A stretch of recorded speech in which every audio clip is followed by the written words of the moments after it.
I've never lost anybody that I care about. It's my best friend.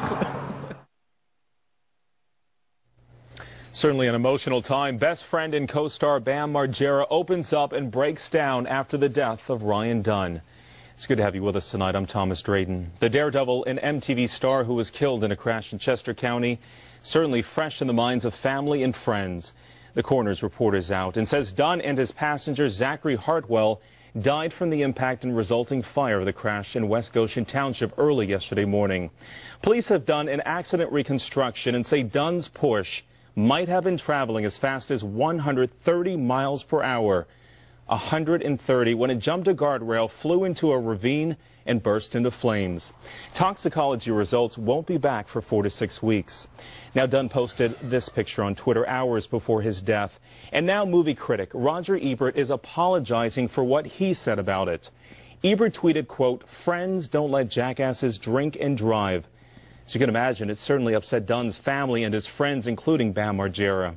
Ebert said in his Chicago Sun-Times blog today that his tweet wasn't intended as cruel, but he added that while it was probably too quick to tweet, he stood by his message.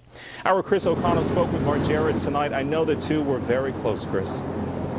They sure were. Fellow Jackass star Bam Margera was actually in Arizona, Thomas, when he got the call. He said shook his world, informing him that his best friend he considers his brother was killed in a fiery crash about a mile here from Westchester in West Goshen Township. Well, tonight, Margera went back to that crash site for the very first time. It was a very emotional time for him.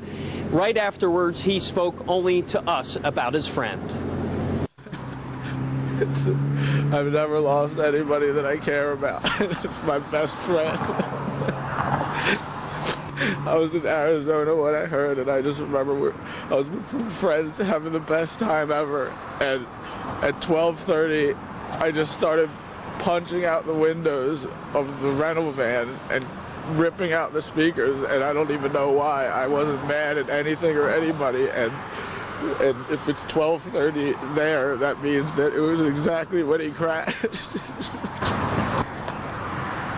He was the happiest person ever.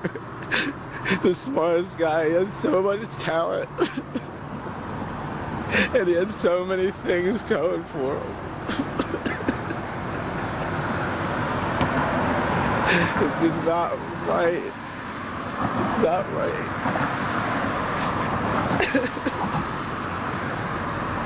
How do you get through this? A lot of people have been worried about you. I can't. Do you know how horrible it is being on an airplane for 6 hours, not being with everybody? You're just stuck on an airplane. No one had any idea, probably. It was the worst phone call I've ever got in my life, waking up to that.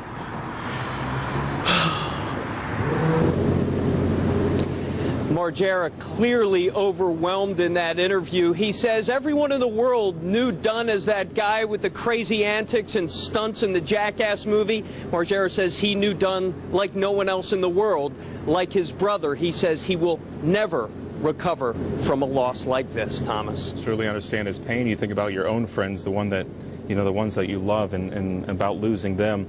I'm curious, are fans still coming out to the crash site, Chris?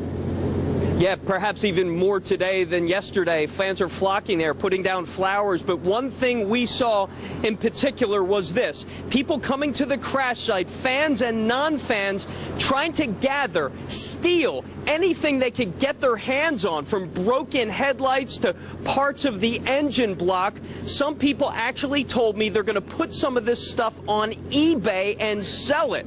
T-shirts and lighters and all kinds of things have already made their way on eBay, but at the crash site, you should have seen these people pilfering away whatever they could. I talked to a police officer. They said that is illegal. That is still an investigation scene, and these people should not be doing this, but they were taking away everything they could get their hands on. And frankly, I think it's a disgrace, Thomas. It really is. It's downright low. I mean, come on, people. Our Chris O'Connell reporting tonight. It's just sad. Chris, thank you.